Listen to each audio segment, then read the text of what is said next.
Join with Medha Language Theatre for spoken English and personality classes. For more details, contact us. Sunil కనుగోలు Prashanth Kishore తర్వాత ఆ స్థాయిలో పేరు తెచ్చుకున్నవారు. కర్ణాటకతో పాటు తెలంగాణలోనూ కాంగ్రెస్ని గెలిపించిన టాలెంట్ ఆయన సొంతం. ఆ విధంగా సునీల్ కనుగోలు పేరు తెలుగునాట పెద్ద ఎత్తున మారుమోగింది. ఆయన ఎన్నికల వ్యూహాలు ఫలిస్తూ ఉండడంతో రాజకీయ పార్టీలు కూడా ఆసక్తిని ప్రదర్శిస్తున్నాయి. మరోవైపు చూస్తే ఈ రోజుల్లో రాజకీయం మొత్తం మారిపోయింది. ఎన్నికల వ్యూహకర్తలకు ఆయన కన్సల్టెన్సీ సంస్థల మీదనే ఆధారపడుతున్నారు రాజకీయ పార్టీల అధినేతలు. ఇలా రాజకీయ నేతల ఆరాటాలను ఆశలను సొమ్ము చేసుకుని ప్రశాంత్ కిషోర్ ఓ వెలిగారు. ప్రశాంత్ కిషోర్ స్థాపించిన ఐపాక్ టీంని ఇప్పుడు ఋషి టీం నడిపిస్తున్నారు. అయితే ప్రశాంత్ కిషోర్ తోడుగా ఉంటే ఐపాక్ టీం సక్సెస్ కొట్టింది. ఆయన లేకుండా ఋషి టీం సొంతంగా నడిపించడం వల్లనే 2024 ఎన్నికల్లో జగన్ దారుణంగా ఓటమి పాలయ్యారు అన్న విశ్లేషణలు అయితే ఉన్నాయి. కేవలం 11 సీట్లు వైసీపీకి వచ్చాయి అంటే ఐపాక్ టీం నిర్వాకం వల్లనే జగన్ దెబ్బతిన్నారు అనే టాక్ కూడా ఉంది.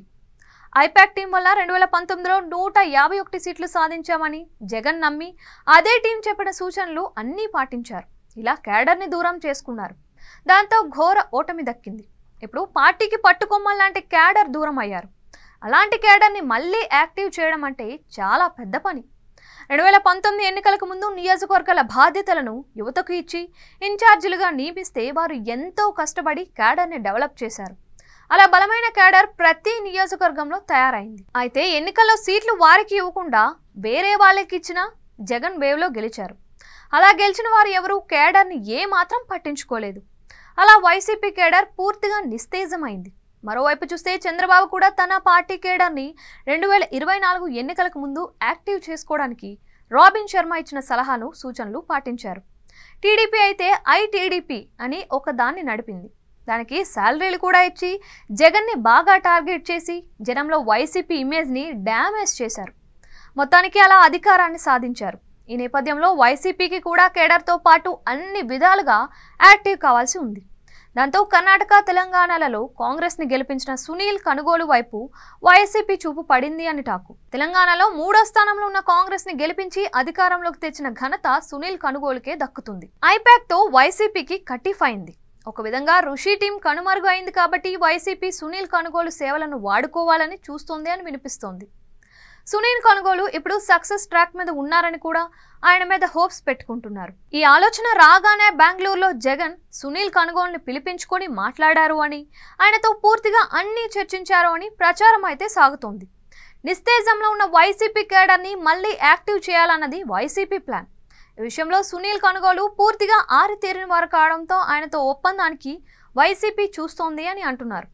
ఇక ఏపీలో రాజకీయం ఎలా ఉంది, వైసీపీ పరిస్థితి ఎలా ఉంది, ఇవన్నీ విశ్లేషించుకొని కానీ ఏమీ చెప్పలేనని సునీల్ కనుగోలు అన్నారని చెబుతున్నారు. అయితే జగన్ సునీల్ కనుగోలుకు మంచి ఆఫర్ ఇచ్చారని ప్రచారం జరుగుతోంది. దాంతో రానున్న రోజుల్లో వైసీపీకి సునీల్ కనుగోలు పని చేస్తారు అని కూడా వినిపిస్తోంది. టీడీపీ ఎన్నికల వ్యూహకర్త రాబిన్ శర్మ కంటే కూడా సునీల్ కనుగోలు వ్యూహాలలో పండిపోయారు. ఇక దక్షిణాది ప్రజలు వారి సెంటిమెంట్లు అన్నీ కూడా సునీల్ కనుగోలుకు బాగా తెలుసు. అంతేకాదు వాటిని ఎలా అమలు చేయాలో కూడా సునీల్ కనుగోలుకు తెలుసు. దాంతో ఆయనను వైసీపీకి కొత్త వ్యూహకర్తగా పెట్టుకోవడం వల్ల జగన్ పని ఈజీ అవుతుందని భావిస్తున్నారు. అదేవిధంగా ఇప్పటికిప్పుడు లోకల్గా సోషల్ మీడియాను ఎంగేజ్ చేసే పనిలో జగన్ ఉండాలని అంటున్నారు.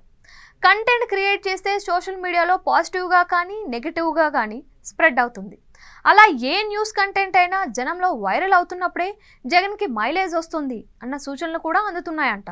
సో ఈ విధంగా ఇప్పటి నుంచే వైసీపీని గేరప్ చేసే పనిలో ఉన్నారని గట్టిగా వినిపిస్తుంది. చూడాలి మరి ఏం జరుగుతుందో. జగన్కి ఒకనాడు పీకే టీం గెలిపించింది. ఆయన శిష్యుడు ఋషి టీం ఓడించింది. ఇప్పుడు సునీల్ కనుగోలు టీంతో సక్సెస్ని మళ్ళీ అందుకుంటారా అంటే వెయిట్ అండ్ సీ.